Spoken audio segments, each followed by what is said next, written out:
같이 처소 예배하신 분들 마음을 정돈하시고 하나님만 바라보며 집중하며 예배를 드리겠습니다. 다 같이 묵상 기도드립니다.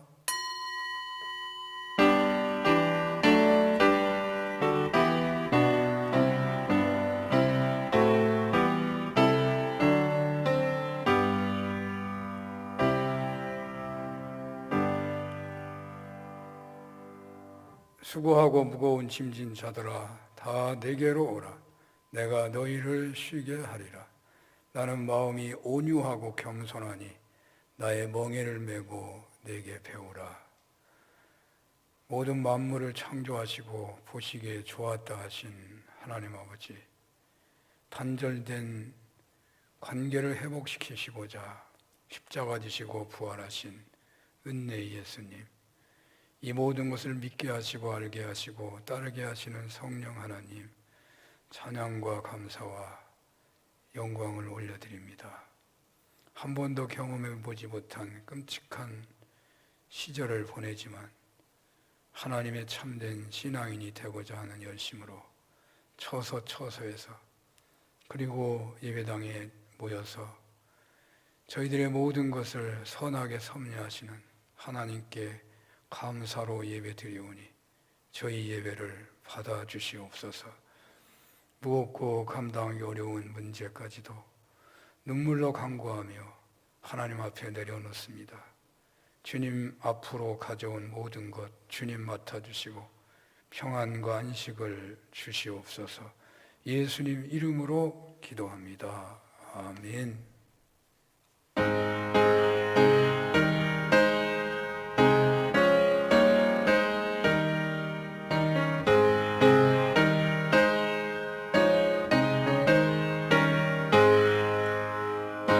영광의 왕께 다 경배하며 그 크신 사랑을 찬송하라.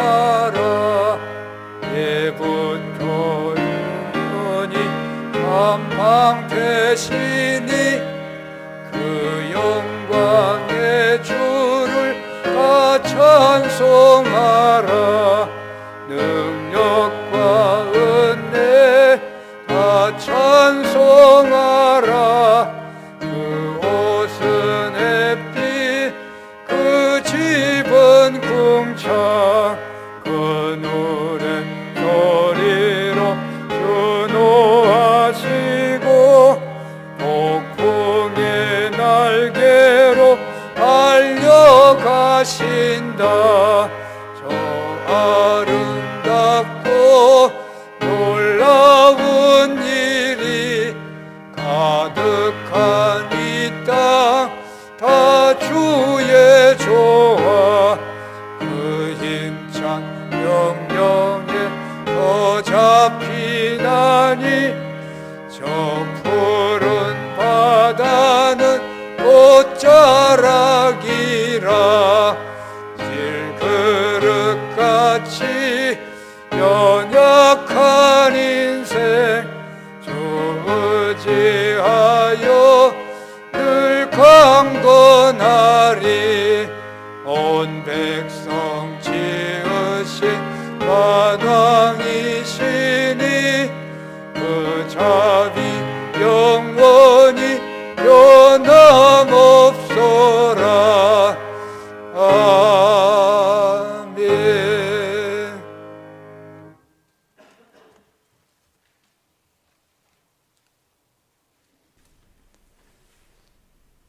악을 행하는 자들 때문에 불평하지 말며 불의를 행하는 자들을 시기하지 말지어다.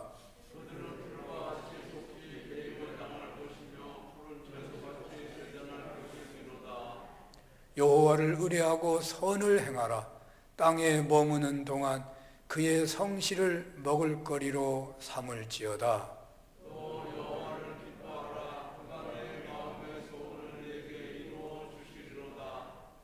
네 길을 여호와께 맡기라. 그를 의지하면 그가 이루시고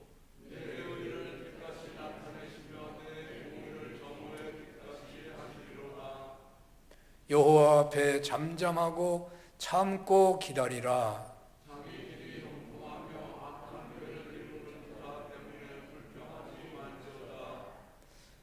분을 그치고 노를 버리며 불평하지 말라. 오히려 악을 만들 뿐이라. 아멘. 전능하사 천지를 만드신 하나님 아버지를 내가 믿사오며 그 외아들 우리 주 예수 그리스도를 믿사오니 이는 성령으로 잉태하사 동정녀 마리아에게 나시고 본디오 빌라도에게 고난을 받으사 십자가에 못 박혀 죽으시고 장사한 지 사흘 만에 죽은 자 가운데서 다시 살아나시며 하늘에 오르사 전능하신 하나님 우편에 앉아 계시다가 저리로서 산자와 죽은 자를 심판하러 오시리라. 성령을 믿사오며 거룩한 공예와 성도가 서로 교통하는 것과 죄를 사하여 주시는 것과 몸이 다시 사는 것과 영원히 사는 것을 믿사옵나이다. 아멘.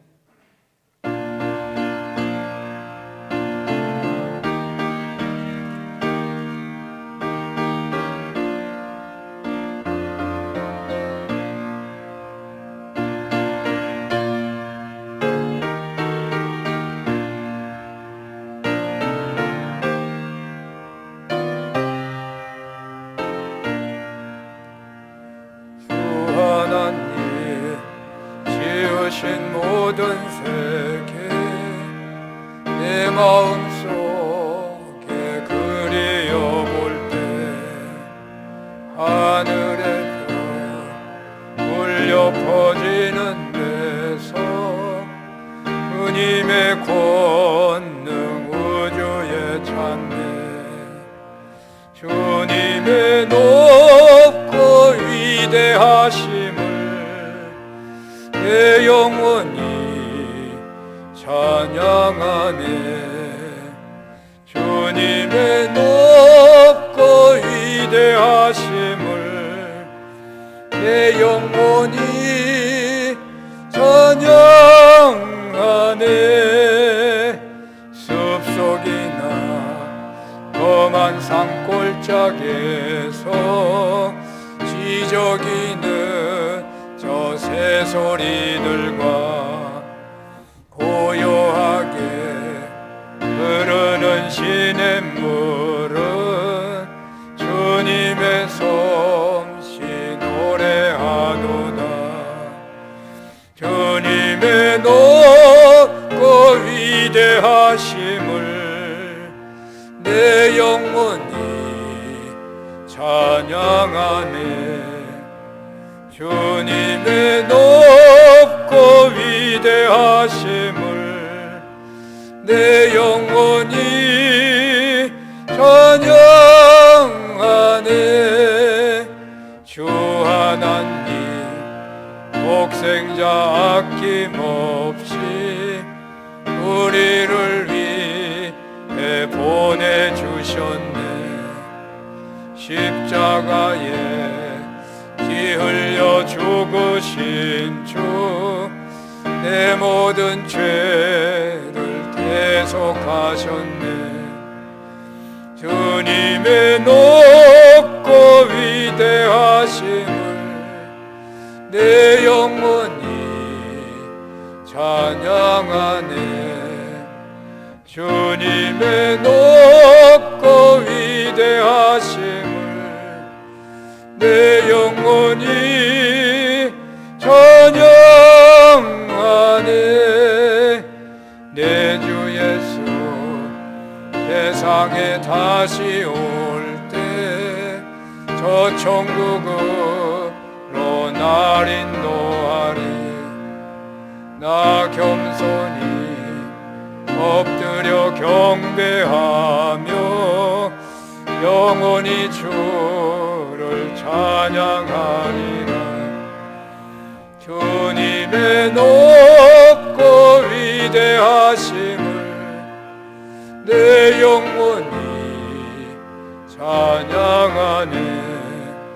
주님의 높고 위대하심을 내 영혼이 찬양하네.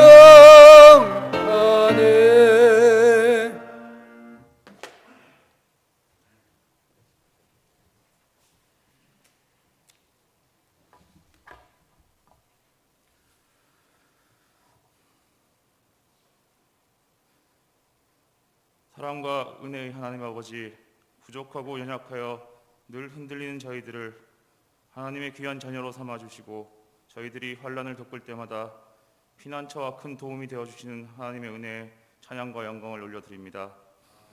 지난 한 주간 나름대로는 노력하고 있다고 변명과 핑계를 대며 하나님의 뜻과 말씀대로 살아가지 못했음을 고백합니다. 이 시간 하나님 앞으로 나온 부족한 저희들을 받아주시고 용서하셔서 정결한 마음으로 주님을 바라보게 하여 주시옵소서. 죄로 말미암아 더러워진 저희들의 생각과 마음과 양심을 씻겨주시고 저희들을 온전한 예배자로 세워주셔서 신령과 진리로 예배하는 귀한 시간이 되게 하여 주시옵소서. 저희를 통하여 하나님의 비전을 이 땅에 실현하기를 원하시는 하나님 아버지, 이 지역에 사는 교회를 세우신 지 45년 긴 시간 동안 저희 교회를 사랑하시고 보호해 주신 크신 은혜에 감사드립니다. 거룩한 하나님의 자녀들인 저희 사는 교회 성도들이 각자 그들이 거하는 곳에서 하나님의 사랑을 전파할 수 있도록 이끌어 주시옵소서. 저희 믿는 자들이 교회 안에서만 머물러 있는 것이 아니라 교회 밖에서 거룩한 하나님의 영향력을 널리 전파하는 적극적인 그리스도인이 될 수 있도록 저희들을 변화시켜 주시옵소서. 세상 속에서 빛과 소금으로 믿는 자로서의 역할을 다하여 어두운 세상을 환히 밝히고 썩어가는 세상을 썩지 않도록 막아내는 큰 믿음을 가진 성도들로 삼아 주시옵소서. 여전히 전 세계가 코로나로 혼란스러운 가운데 있습니다. 코로나와 같은 환란 속에서 저희들은 평범한 일상이 하나님께서 허락하신 선물임을 깨닫게 되었습니다. 저희들의 힘으로는 단 한순간도 평안할 수 없고 오직 하나님께서 저희를 붙들어 주시고 지켜주심으로 평안함이 주어진다는 사실을 기억하게 하여 주시옵소서. 앞으로 저희들에게 평범한 일상이 하나님의 선물로 주어질 때 그 소중한 일상을 헛되이 보내지 않고 항상 하나님의 음성에 귀 기울이며 평범함 속에서 하나님의 뜻을 발견하는 저희 모든 성도들이 되도록 인도하여 주시옵소서. 사랑의 하나님 아버지, 가족과 떨어져 나라를 위해 군복무 중인 청년들이 있습니다. 그들이 군대 생활이 매일 의미 있고 평안할 수 있도록 지켜주시고 군복무를 마칠 때까지 아무 사고 없이 건강하게 지내다가 가족의 품으로 돌아올 수 있도록 보호하여 주시옵소서. 또한 대학 입시를 앞두고 있는 학생들을 붙들어 주시옵소서. 코로나로 인해 불편하고 정리되지 않은 상황 속에서 힘들게 학교를 다니고 있고 불안한 가운데 대학 입시를 준비하고 있습니다. 하나님께서 귀한 학생들과 함께 하셔서 그들이 힘들지만 낙심하지 않고 끝까지 학업에 전념하게 도와주시고 학생들과 함께 수고하며 간절히 기도하는 부모들에게도 힘을 주셔서 이 시기를 능히 감당할 수 있게 지켜주시옵소서. 연로하신 성도들과 몸이 아픈 성도들, 가족과의 이별로 슬퍼하는 성도, 각자의 이유로 어려움을 겪고 있는 모든 성도들을 긍휼히 여겨주시고 그들의 기도를 들어주시옵소서. 능력이 하나님께서 치유하시고 회복시켜 주셔서 건강한 몸과 마음으로 하나님께 더욱더 귀하게 쓰일 수 있도록 은혜 내려 주시옵소서. 이 시간 하나님의 말씀을 선포하시는 목사님과 함께 하셔서 능력과 소망이 넘치는 시간이 되게 하여 주시옵소서. 목사님의 입술을 통해 선포되는 말씀이 생명을 살리는 말씀, 소망의 말씀이 되게 하여 주시고 목사님이 전하는 말씀을 듣는 모든 성도들에게 큰 은혜가 내려지는 시간이 되게 하여 주시옵소서. 교회 학교를 통해 다음 세대를 교육하는 부목사님들과 선생님들, 교회 곳곳에서 드러내지 않고 보이지 않게 헌신하는 손길들 위해 함께 하셔서 귀한 손길들에게 큰 위로를 주시고 축복이 넘치게 하여 주시옵소서. 2021년도가 이제 2달 정도 남아 있습니다. 점점 추워지는 계절에 저희 교회 성도들 건강 지켜주시고 2021년 남은 시간도 함께 하여 주셔서 각 성도들이 그동안 수고하고 노력하고 간구했던 것들을 열매로 거두게 하시고 영적으로 성장하게 하시고 올 한 해를 잘 정리해 나갈 수 있도록 인도하여 주시옵소서. 오늘 이 예배에 영상으로 대면으로 마음으로 함께하는 모든 성도들이 하나님의 말씀을 깨닫게 하여 주시고 믿음이 굳건해지고 삶이 거룩한 예배가 될 수 있도록 이끌어 주시옵소서. 오직 하나님께만 영광이 되는 온전한 예배가 되길 원하오며 저희를 지켜주시는 예수님의 이름으로 기도드립니다.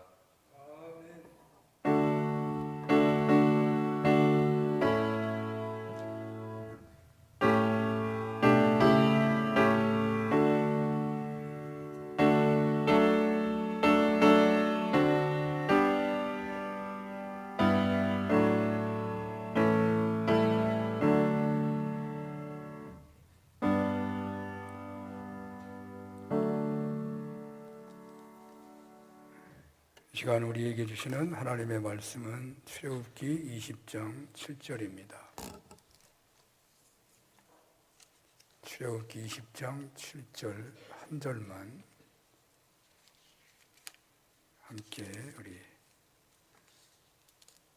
한 목소리로 함께 봉독을 하도록 하겠습니다. 출애굽기 20장 7절입니다. 다 같이 봉독합니다. 너는 내 하나님 여호와의 이름을 망령되게 부르지 말라. 여호와는 그의 이름을 망령되게 부르는 자를 죄 없다 하지 아니하리라. 아멘.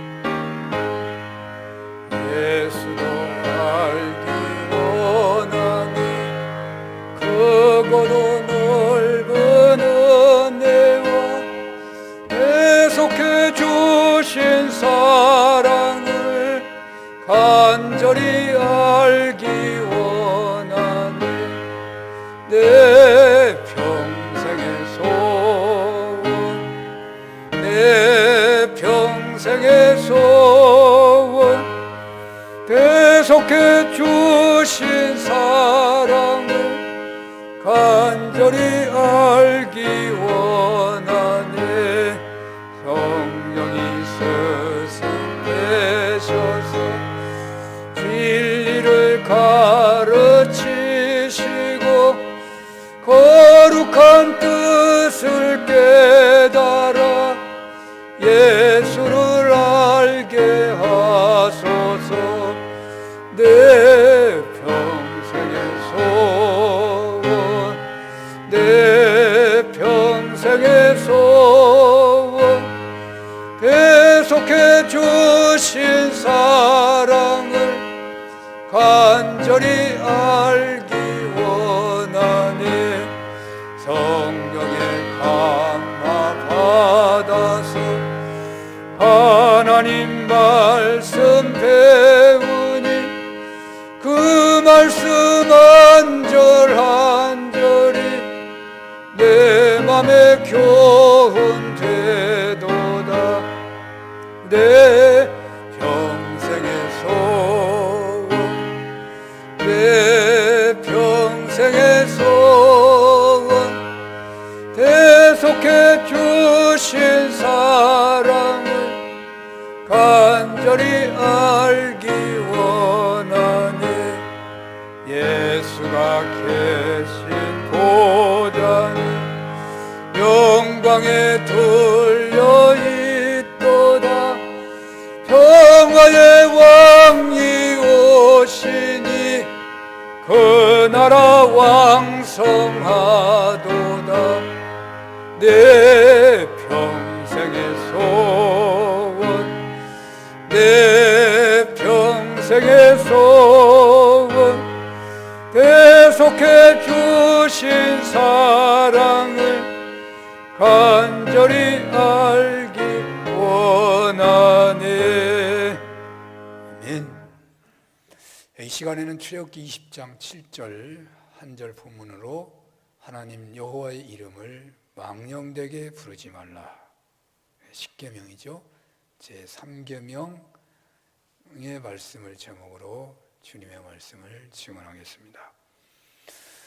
예수님께서 제일 중요한 계명 중에 제일이 무엇이냐고 물었을 때 대답하시기를 제일은 마음을 다하고 목숨을 다하고 주 너의 하나님을 뜻을 다하여 주 너의 하나님을 사랑하라. 둘째도 그와 같으니 내 이웃을 내 몸과 같이 사랑하라 라고 말씀을 하셨죠. 보통 이것을 십계명을 요약한 것이다 이렇게 말을 하는데 십계명만 요약한 게 아니고 구약 성경 전체를 요약하신 것이죠. 보통 성경에서 성경이라고 말을 하죠. 모든 성경은 바르게 하고 깨우치게 하고 의로 교육하기 유익하다라고 할 때 그 성경은 구약 성경을 말하는 거예요. 그러니까 신약 성경에서 성경 얘기할 때 다 구약 성경 말하는 거예요. 왜냐하면 성경이 아직 써지지 않았거든요. 신약 성경이. 그때는 물론 그렇지만 앞으로 써질 성경까지 포함한 의미가 되기도 하지만 말이죠. 자, 이 구약 성경은 신약 성경의 예표다. 구약 성경의 화살표라고 한다면 신약 성경은 목표물이 되는 것이죠.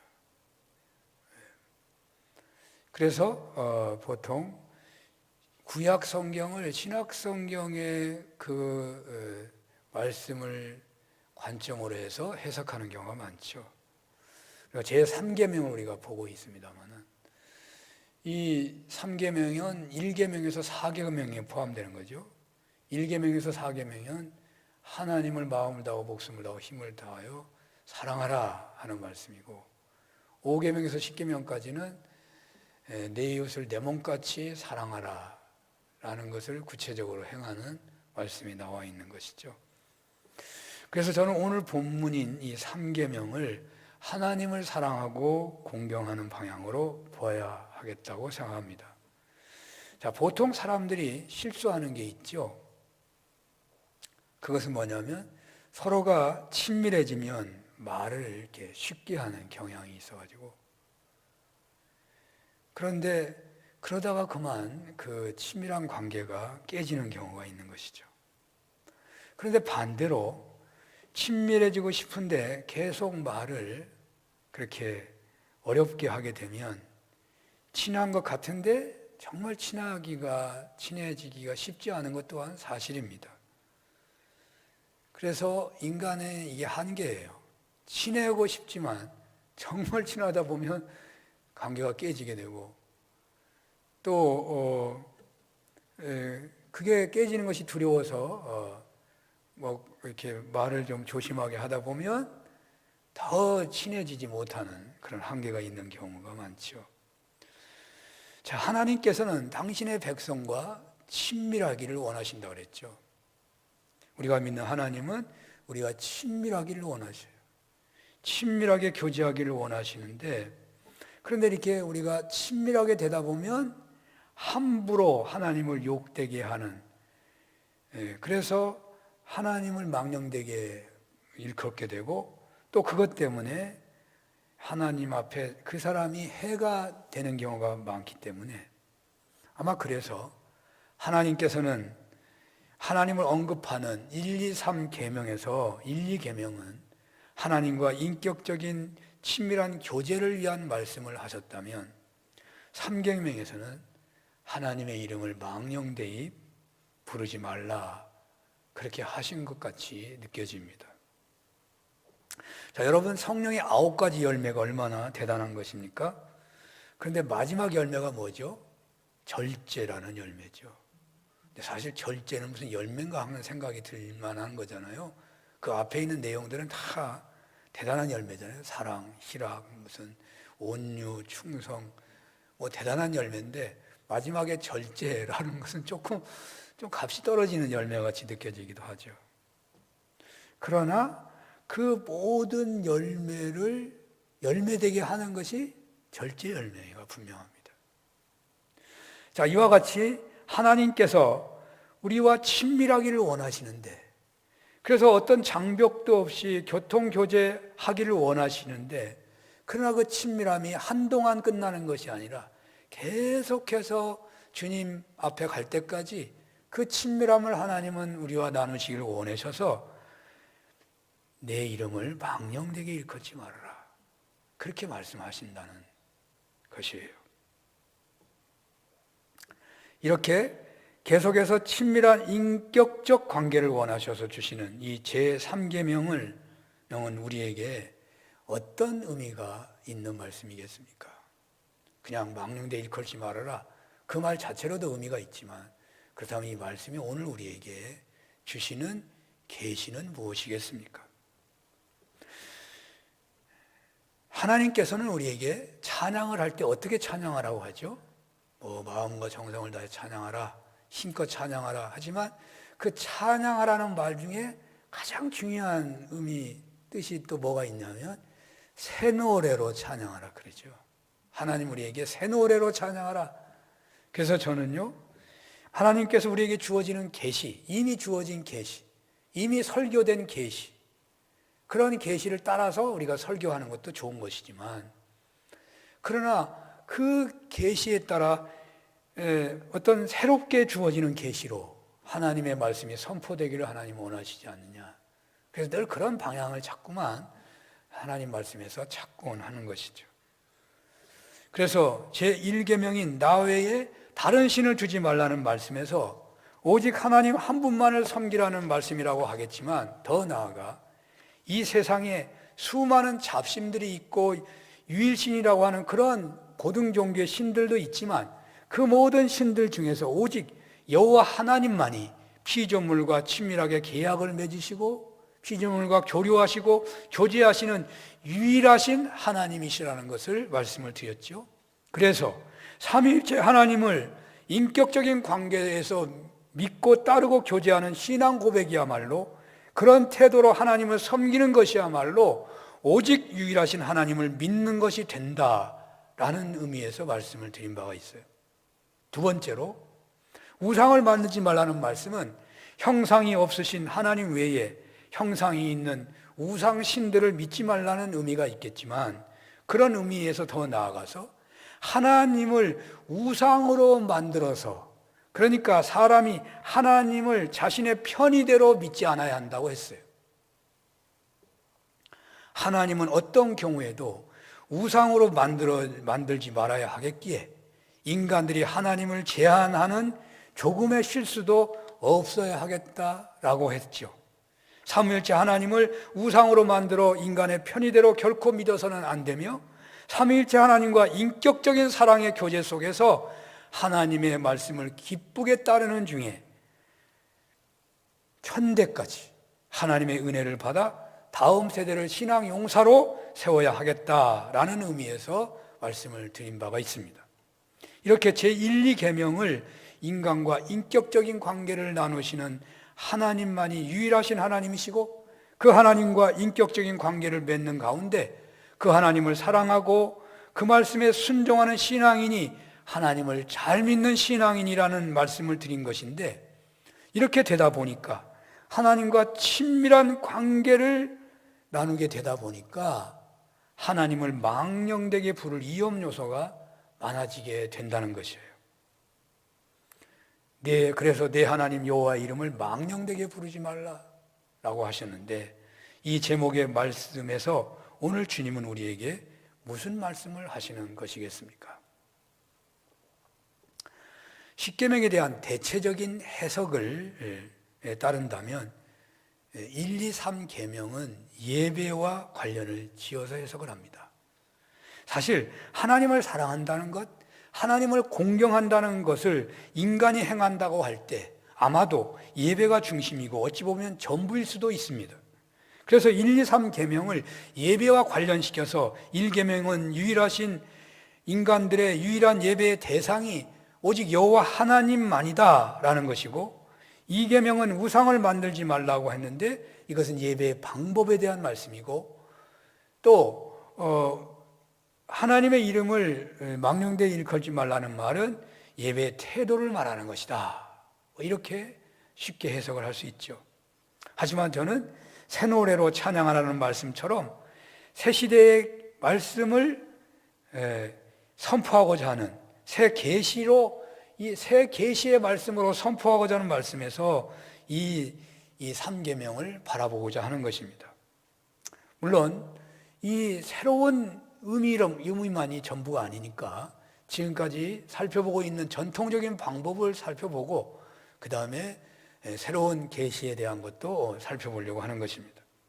자, 보통은 이 말씀이 예배의 태도라고 보기 때문에 예배를 드릴 때에 하나님의 이름을 함부로 부르지 말라는 거죠. 근데 예배일 때만 함부로 부르지 않는 게 아니라 이스라엘은 일상의 삶에서도 절대로 여호와의 이름을 부르지 않습니다. 우리는 기도할 때 여호와 하나님 자꾸 많이 하잖아요. 이스라엘 사람들은 절대로 여호와라는 이름을 넣지 않습니다. 그냥 아도나이, 히브리어로 주라는 말이에요. 영어로 LORD, 로드. 하나님을 로드라고만 번역하잖아요. 여호와라고 하지 않는다는 말이죠. 근데 이 말이 사실은 정확하지가 않다 그러죠. 왜냐하면 한 번도 불러보지 않기 때문에 잘 모르는 거예요. 그래서 오늘날 학자들이 그 말을 찾아보니까 여호와도 아니고 어쩌면 야훼도 아니고 그냥 이상한 말이에요. 사람이 발음을 할 수가 없어. 사실은 하나님의 이름을 사람이 말을 하기 어렵다는 말이죠. 야훼라는 말이 더 가깝다는 말은 하죠. 자, 그런데요, 이렇게 잘못 부를까 봐 하나님의 이름을 전혀 부르지 않으니까 어떻게 돼요? 하나님과 친밀한 관계가 깨지는 거예요.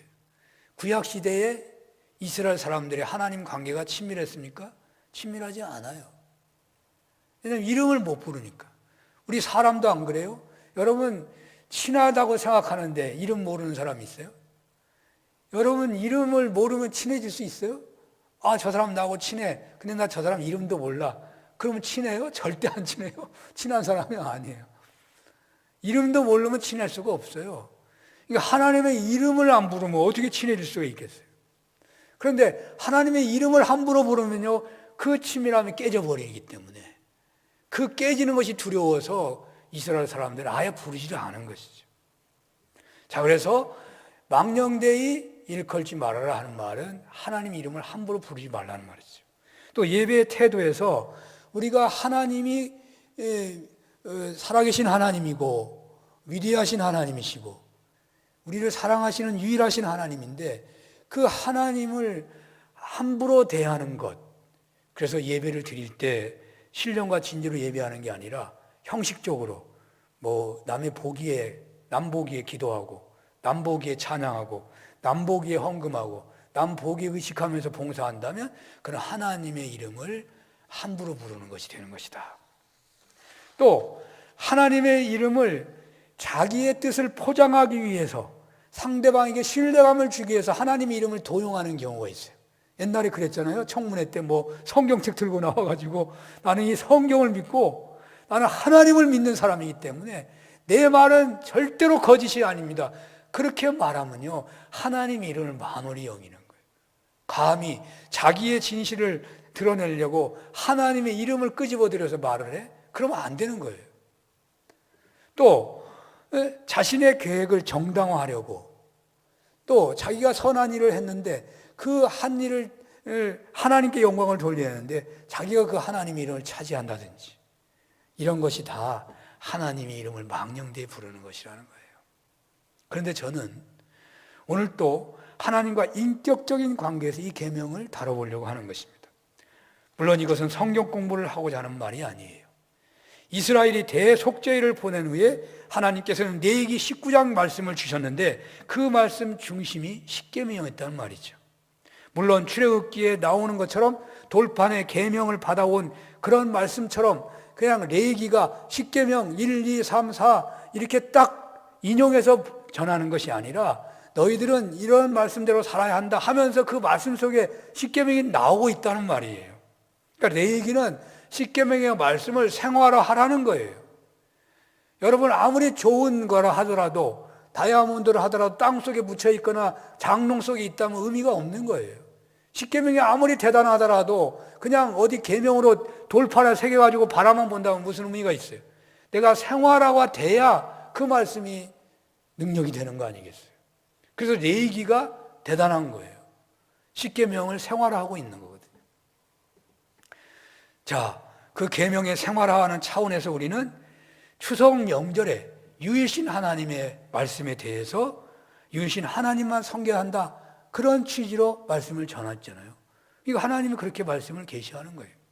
창립 기념주일에 남신도 주일에는요 1000대까지 하나님의 은혜가 임하도록 하나님을 사랑하고 하나님과 친밀한 가운데 하나님의 말씀에 순종하라.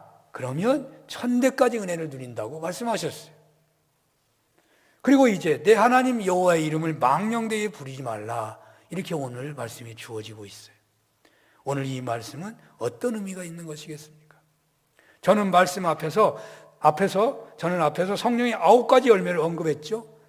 그 열매는 사랑, 희락, 화평, 인내, 자비, 양성, 충성, 온유, 절제예요. 이 내용을 보면 사랑의 열매로 시작해서 마지막 열매가 절제의 열매잖아요. 열매의 시작이 사랑에서 시작돼요. 그 사랑의 열매가 충만해지면 이 한 계단 올라가서 희락의 열매가 되고, 희락의 열매가 화평의 열매도 맺고, 화평의 열매가 인내 열매도, 이렇게 자꾸 성장해 가는 거예요. 그래서 마지막에 무슨 열매를 맺냐? 절제 열매가 맺어져야 한다. 그러면 성령의 열매가 완성된다는 거예요. 자, 사랑의 열매로 맺어져서 8가지 열매가 맺었다고 하더라도 절제 열매가 맺어지지 않으면 그 열매가 하나님이 기뻐 받으실 만한 열매가 될 수 없을 수도 있다는 말이에요. 세상에 말이 안 되는 것 같죠? 사랑의 열매만 있으면 되지 뭐 절제 열매가 없다고 무슨 그게 온전하지 않다고 말할 수 있겠느냐. 여러분, 아무리 좋은 차가 있더라도, 잘 맞는 엔진이 있다 하더라도, 아무리 대단한 원자력 발전소를 만들었다 하더라도 그것이 계속 작동만 하고 있다면요, 무용지물인 거예요. 제동장치가 작동하지 않으면 그건 사람에게 유익한 것이 아니에요. 쓸 수가 없는 거예요. 자동차가 계속 가기만 한다면 못 쓰는 거예요. 원자력 발전소가 계속 돌기만 하면 쓸 수가 없는 거예요. 내가 서게 할 때는 서야 돼요. 가게 할 때는 가야 돼요. 제동장치가 안 되면 아무리 대단한 능력도 소용없는 거예요. 그러니까 그 모든 은사, 모든 열매에 절제가 마무리가 돼야 그 열매가 하나님 앞에 온전해진다고 말이죠. 하나님과 인격적인 관계는 신비한 것입니다. 그 교제는 인간이 누리고 있는 최고의 은혜인 것이죠. 대표적인 것이 하나님의 용서와 사랑 안에서 누리는 용서와 사랑이에요. 그런데 그 은혜를 계속해서 누리려고 한다면 하나님 여호와의 이름을 망령되게 부르지 않아야 하겠다는 말입니다. 그렇습니다. 하나님과 참된 인격적인 관계의 신비 속에서 최고의 신앙 인생을 살아가고자 한다면 어느 한때 친밀한 은혜만 받으면 되는 것이냐? 어느 한동안 내가 하나님과 친밀한 것으로 되는 것이 아니고 주님 앞에 갈 때까지 지속적으로 그 친밀한 관계가 되어져야 한다는 말입니다. 물론 도중에 실패할 수도 있지만 회개하고 회복하면 되는 것이잖아요.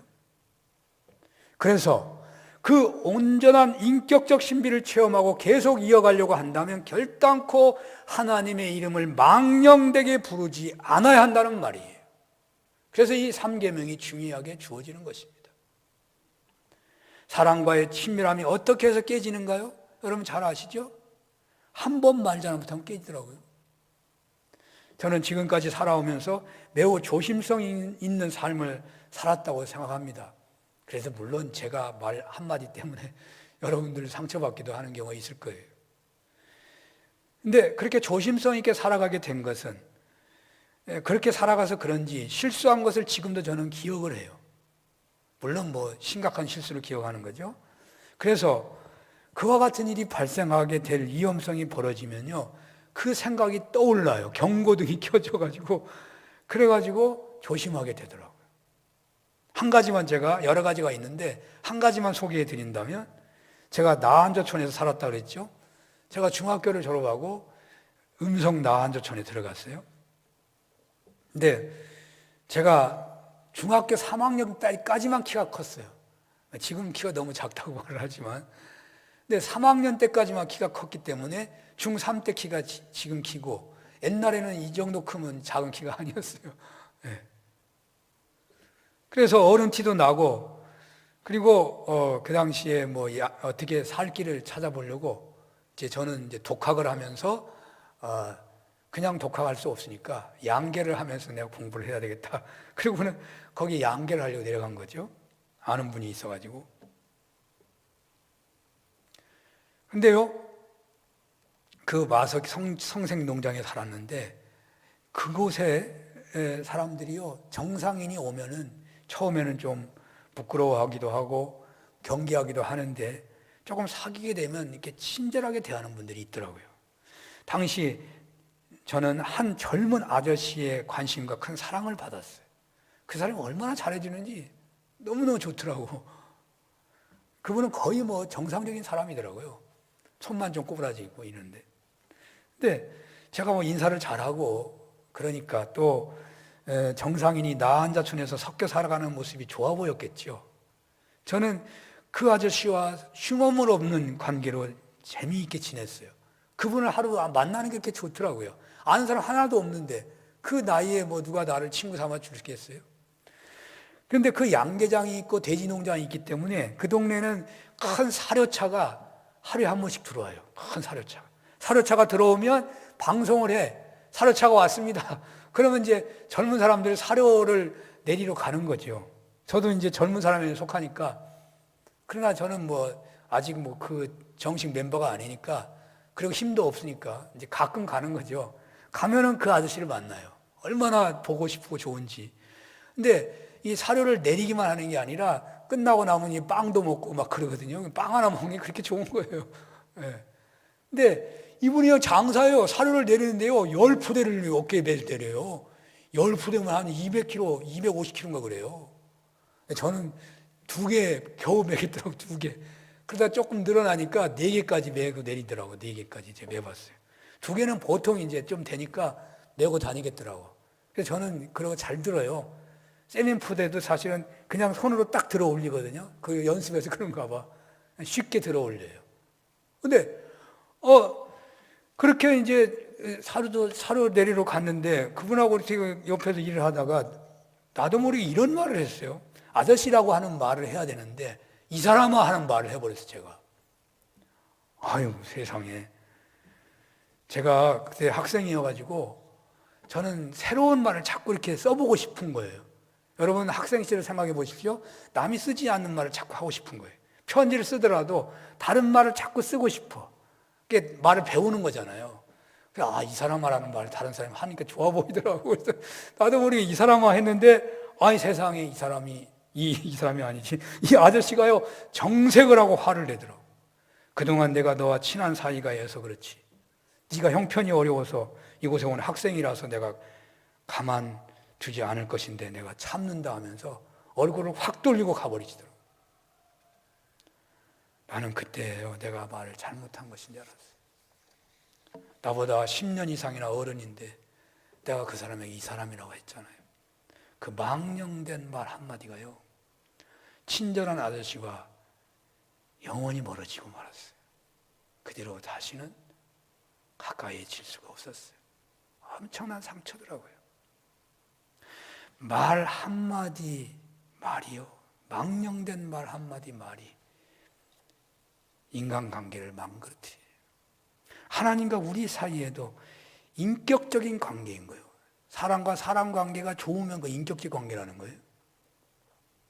망령된 말은 얼마든지 인격적 관계를 무너뜨리는 거예요.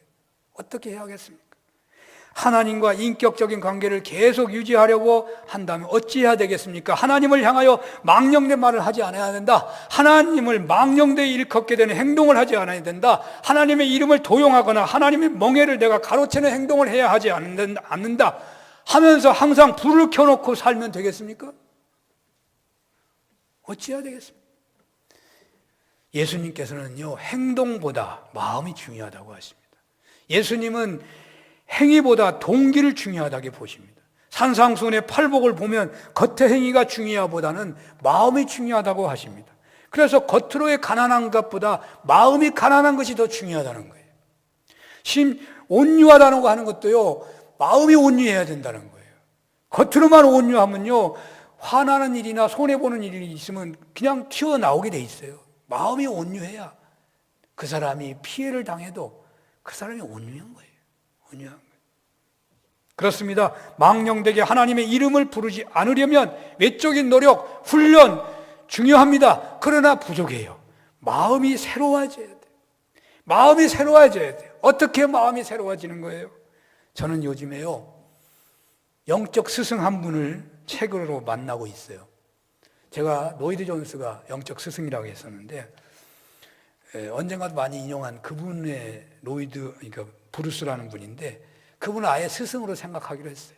그분 얘기를 자꾸 읽고 그분의 책을 자꾸 읽어요. 그분이 그렇게 유명한 사람도 아니에요. 그리고 특별한 영성이에요.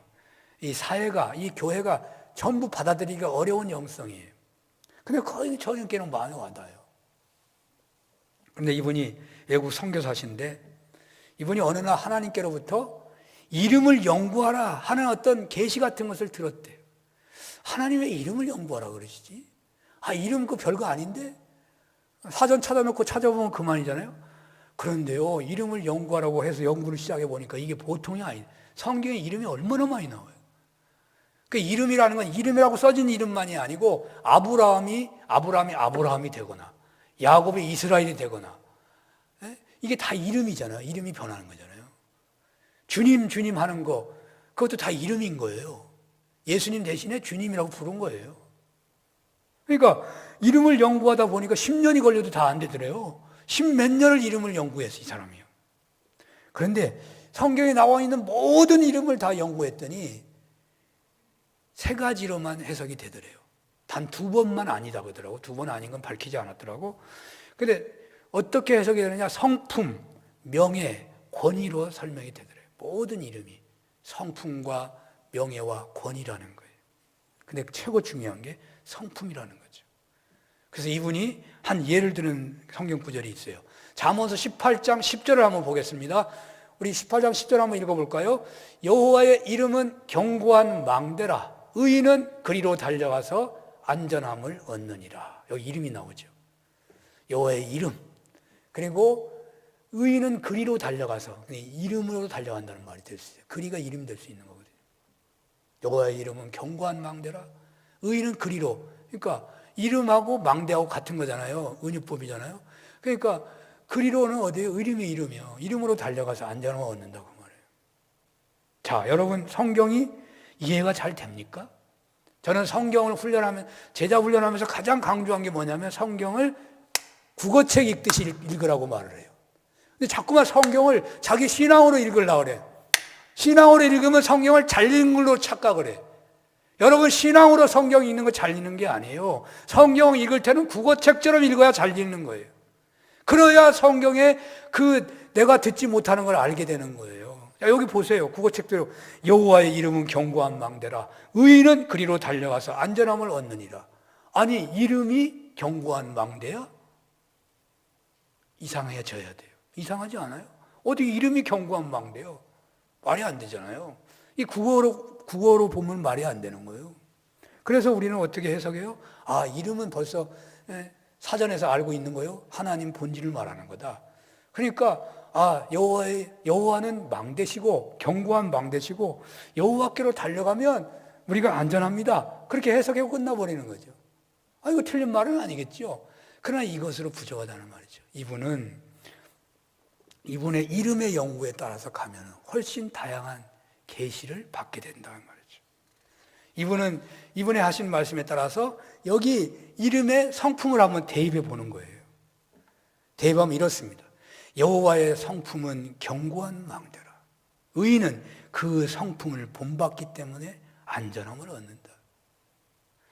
여호와의 성품은 견고한 망대라. 의인은 그 성품을 본받기 때문에 안전함을 얻는다.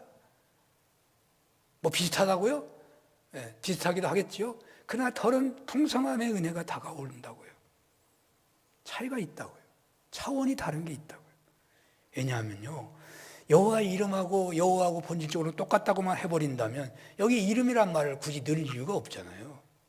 그렇게 해석하면 안 되잖아요. 뭐하러 여호와의 이름이라고 말을 썼어요? 하나님은, 그리고 오늘 성경에서도 그냥 하나님을 내 하나님 여호와의 이름이라는 말을 왜 썼겠냐고요. 이름을 쓴 이유가 있다 이 말이죠. 그러니까 그냥 똑같으니까 그냥 똑같이 해버리라 그렇게 하는 의미로 한 건 아니잖아요. 그러니까 그 앞에 해석은 조금 부족한 거예요. 그래서 성서학자들이 특히 김희곤 박사님이 이름 연구를 가장 많이 하셨던 구약학자라고 알고 있는데 그 여호와는 노예들을 해방시키는 하나님, 약자들을 해방하시는 하나님, 그런 하나님, 여호와의 이름은 스스로 있는 자다 이런 얘기 하잖아요. 근데 그런 의미에서 하나님의 성품, 하나님의 존재성 그것을 말해서 해석하는 것도 의미가 있는 거예요. 근데 그거 모른다고 하더라도 그냥 성품만 집어넣어도 정말 놀라운 해석이 된다니까요. 그리고 이 의인이 어떻게 해서 안전에 거하게 돼요? 하나님께 가기만 하면? 그러면 그건 좀 주술적인 느낌이 들지 않아요? 하나님께 가기만 하면. 근데 의인은 그 성품을 본받기 때문에 안전하다는 거예요. 하나님의 성품, 하나님의 사랑과 용서의 성품, 여러 가지 성품이 있어요.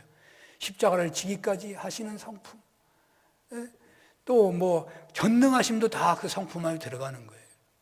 그렇기 때문에 그 사람이 안전한 거예요. 안전한 거예요. 얼마나 해석이 더 풍성해집니까? 사실 주님께서는요, 그래서 우리에게 주님의 성품을 닮으라고 하셔요. 닮으라고 하셔요. 내 멍에를 메고 내게 배우라. 나는 온유하고 겸손하니 내 멍에를 메고 내게 배우라는 거예요. 그러면 너희들이 정말 예수님과 닮은 땅까지로 내 증인되는 그러한 참된 제자가 될 것이다. 내 멍에를 메고 내게 배우라. 나는 온유하고 겸손하니. 그렇게 말씀하시는 거예요. 왜 멍에를 메고 배우라 하냐? 성품을 닮으라고요. 그 자체가 목적이기도 하겠지만 예수님의 성품을 닮게 되면 예수님처럼 살 수 있게 되잖아요. 성품에는 진정 신앙의 능력이 나타나기 때문에 그런 거예요. 특별히 이 말씀이 오늘 우리에게 강조되어야 하는 것은 오늘날 한국교회가 끊임없이 추락하고 있기 때문에 그래요. 그래서 이 말씀이 중요하다고 말이에요.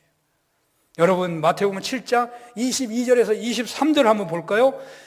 여기 이름이 제일 많이 나오는데 한번 읽어보겠습니다. 시작. 그날에 많은 사람이 나더러 이르되 주여 주여 우리가 주의 이름으로 선지자 노릇하며 주의 이름으로 귀신을 쫓아내며 주의 이름으로 많은 권능을 행하지 아니하였나이까 하리니 그때에 내가 그들에게 밝히 말하되 내가 너희를 도무지 알지 못하니 불법을 행하는 자들아 내게서 떠나가라 하리라. 아멘. 이거 이름이 엄청나. 주여 주여도 사실 이름이에요. 여러분 우리가 예수님 이름을 부르기가 이렇게 예수님 이름보다 주여가 빠르잖아요. 쉽고. 그러니까 하나님 하는 것보다 아버지가 더 쉬워요. 또 예수님이 아버지라고 했으니까. 그래서 아버지라고 많이 부르고 그리고 주여라고 많이 하는 거예요. 예수님 하면 벌써 늦지잖아요. 가다가 넘어지려고 하면 주여. 아파도 주여. 우리가 얼마나 주님의 이름을 잘 부르는지 몰라요. 네요. 왜 불러요? 예수의 이름이 권능이 있으니까. 능력이 있으니까. 그래서 예수의 이름으로 예배드리고 예수의 이름으로 세례를 베풀고 예수의 이름으로 예배를 마치고 예수의 이름으로 우리가 봉사하고 그러잖아요. 예수의 이름이 능력이 있으니까. 그런데 보통 신앙인들이 예수님의 이름의 은사는 아주 열심히 최선을 다해서 정성을 다해서 사용하는데요. 정작 필요한 그 이름인 성품이라 그랬는데 그 이름대로 살아가려고 하는 데는 관심이 없다는 거예요. 관심이 없다.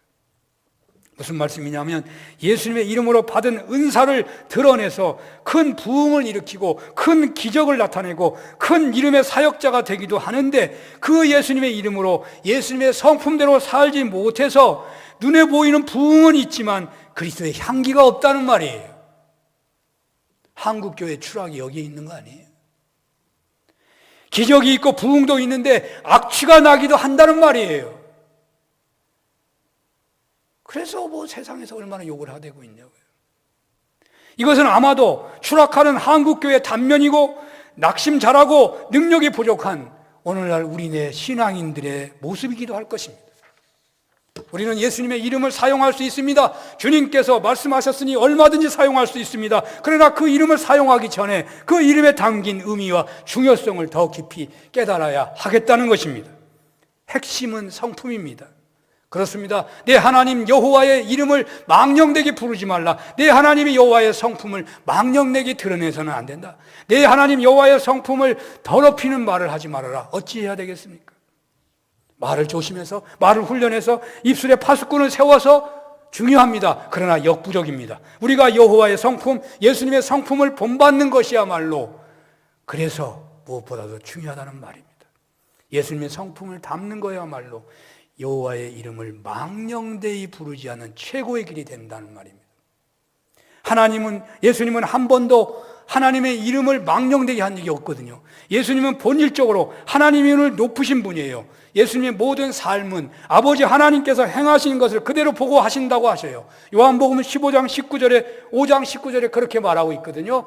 한번 읽어보겠습니다. 그러므로 예수께서 그들에게 이르시되 내가 진실로 진실로 너희에게 이르노니 아들이 아버지께서 하시는 일을 보지 않고는 아무것도 스스로 할 수 없나니 아버지께서 행하시는 그것을 아들도 그와 같이 행하느니라. 여기 보면 예수님은 오직 하나님만을 의존합니다. 예수님은 당신의 공생의 전부 오직 하나님의 뜻과 계획에 절대적으로 순복할 것을 명백하게 밝히고 있다고요. 우리는 예수님만 닮으면 됩니다. 그렇게 하면 자연스럽게 하나님과 인격적인 만남과 사귐의 은혜를 누리면서 은사에 따라 쓰임을 받을 때에 그리스도의 향기가 나게 된다는 것입니다. 이 시간 네 하나님 여호와 이름을 망령되이 부르지 말라 하십니다. 하나님께서는 예수님의 이름을 부르며 은사를 마음껏 드러내며 동시에 그리스도의 성품을 나타내라고 하시는 것입니다. 예수님의 성품을 담는 것이 소원이 되어야 하겠습니다. 은사와 능력을 구하기보다 먼저 예수님의 성품을 구해야 하겠습니다. 이런 은혜가 있으시기를 축원합니다. 기도하겠습니다. 하나님 아버지, 내 하나님 여호와 이름을 망령되이 부르지 말라. 예수님의 성품을 담는 것이 최고의 길인 줄 믿습니다. 우리의 소원이 은사와 축복과 능력이 되기 전에 예수님의 성품이 되게 하여 주옵소서. 예수님 이름으로 기도합니다. 아멘.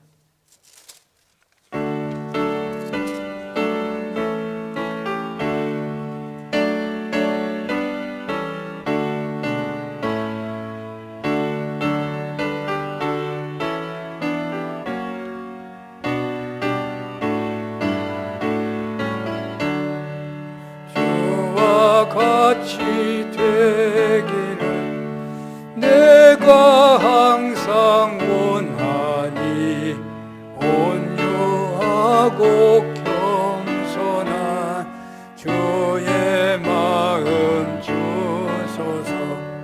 세상에서 우리가 나그네로 있을 때 주의 형상 닮아서 살아가게 하소서. 비록 작은 새라도 돌보시는 나의 주 나와 함께 계시어 나를 지켜주소서. 마음이 깨끗하기를 내가 항상 원하니 악한 마음을 버리고 살아가게 하소서.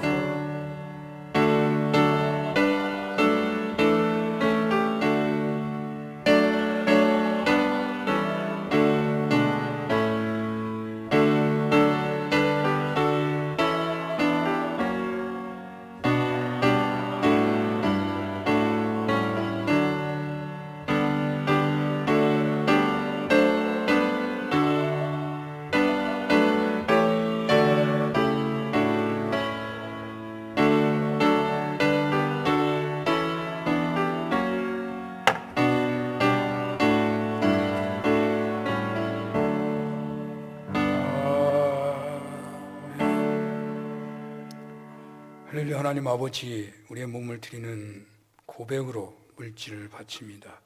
11조와 감사와 주일원금, 기관원금, 일천번제, 성경원금, 건축원금, 모퉁이원금, 사람에게 보이려고 아니오 오직 하나님이 아시오니 하나님 앞에 쓰임받기를 원하고 하나님께 바쳐지기를 원하고 하나님께 자신의 전생애를 드리는 고백으로 드리나이다.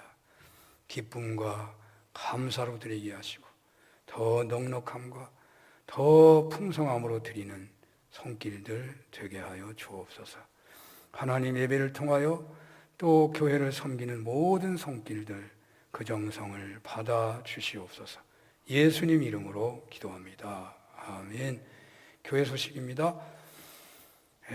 지난번에 이미 장사가 있었는데 그래서 갔다 오기도 했습니다만은 주보가 역사의 기록이기도 해서 장례 소식을 기록했습니다. 이기호 성도님 아버지 장례식. 이충렬이 아버지신데 아직도 교회에 못 오시고 있죠. 할아버지 돌아가신 걸 계기로 해서 온 가정 인가기도 되도록 기도해 주시기 바랍니다. 월요일 날 경기노회가 있습니다. 군복무 중인 분들, 대학 입시, 더 아프신 분들 위해서 기도해 주시면 감사하겠습니다. 다 같이 일어나시겠습니다.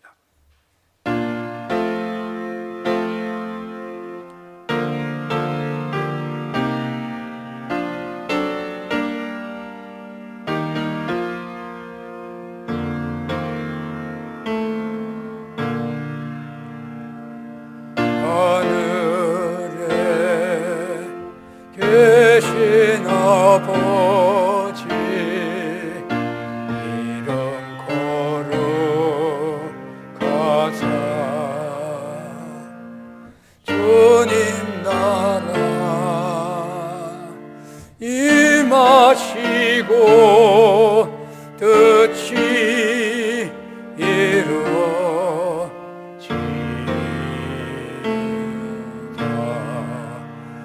일용할 양식 주시고 우리들의 큰 죄 다 용서하옵시고 또 시험에 들게 마시고 악에서 구원하소서. 대개 주의 나라 주의 권세 주의 영광 영원히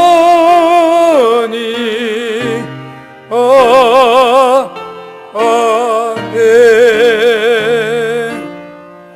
성부 성자 성령 하나님의 크신 은혜와 사랑하심과 역사하심이 몸바쳐 예배드리는 모든 종들 머리 위에 하나님과 예수님과 평생을 친밀하기를 소원하기에 하나님 주님의 이름을 망령되이 일컬지 않기를 원하며 그러므로 더욱더 주님 닮기를 소원하며 돌아가는 모든 종들 머리 위에 영원히 함께해 주시옵기를 축원합니다.